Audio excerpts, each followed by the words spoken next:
در زمین هم ستاره های درخشانی هست که تماشایی برای اهل آسمان.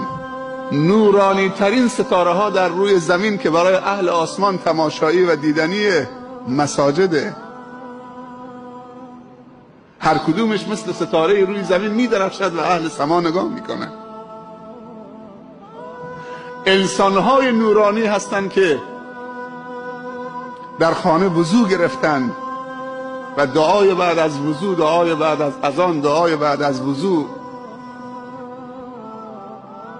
و قدمهایی که به طرف مسجد برمیدارن همینجور اللهم اجعل قلبی نورا و فی سمعی نورا و فی بصری نورا و عن یمین نورا و عن شمالی نورا و من امامی نورا و من خلفی نورا و من فوقی نورا و من تحتی نورا اللهم اجعل فی مخی نورا و فی عظمی نورا و فی عصبی نورا. این دعای رفتن به نمازه، چون پیامبر صلی الله علیه و سلم فرموده الصلاة نور، نماز نوره. این دعای رفتن به مسجده. وقتی تو خونه وضو گرفتید، قطرات آب وضو از سر و صورت و دست و پات به زمین چکید و با دستمال خوش نکردید و آخرین چرک های گناهی که با صورت، با دست، با انگشتان، با پا انجام دادید، با آخرین قطره آب وضو از بدن چکید، نورانی شدید. بعد دعای وضو هم میخونید اللهم اجعلنی من التوابین و اجعلنی من المتطهرین. چه ربطی داره دعای وضو به توبه؟ وضو یه نوع تمیزیه، ولی اول میگه خدایا منو از جمله توابین قرار بده، بعد میگه از جمله پاکیزگان متطهرین. چون شما به طرف عبادت خدا داره میری، به طرف نماز میری.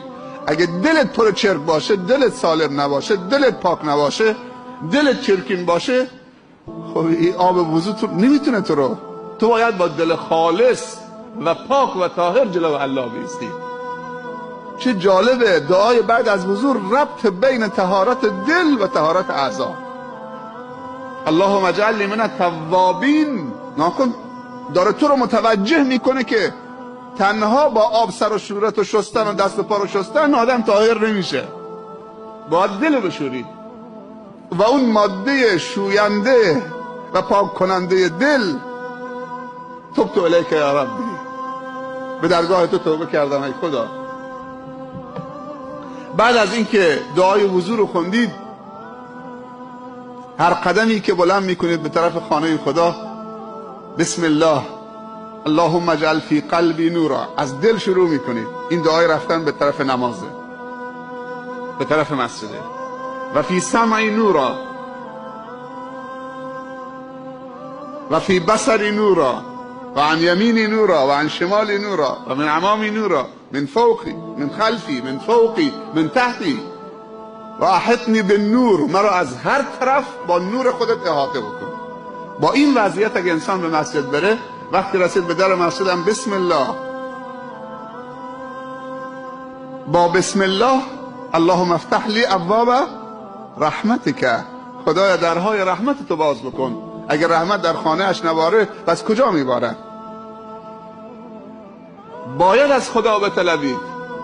همینجور که در خانه خودشو باز کرد، باید تو خانه خودش ازش بخوای که در رحمتش هم باز بکنه. اللهم افتح لی ابواب رحمتک، خدایا درهای رحمتت را بر من بگشای. آیا خواهان رحمت خدا هستیم یا نیستیم؟ همطوری سرمو انداختیم پایین داریم میایم بدون نیت. طمأنینه لازمه. بعضی از عزیزان از در مسجد که وارد شدن دید امام داره به رکوع میره، از همونجا نیت کرده و همونجا تکبیر گفته، وقتی آمد با امام رفته رکوع و سجود. نه، باید با طمأنینه یا زودتر حرکت کن یا آرام بیا، هر چی رسیدی باقی هم چه مسبوق شدی کامل بکن. حق دویدن ندارید، چون نماز طمأنینه و آرامشه.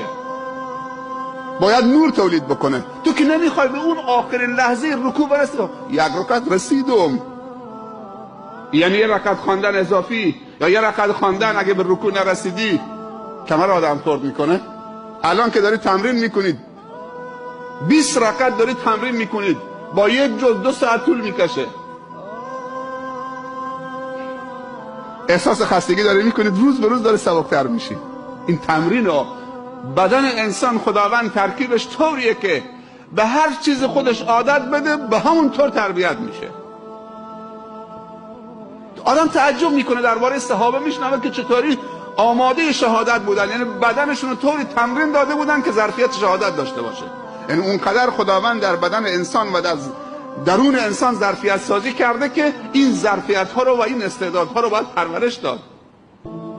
استعداد شهید شدن در راه خدا، استعداد عالم شدن، استعداد 1 ماه گرسنگی به خاطر خدا، به خاطر خدا.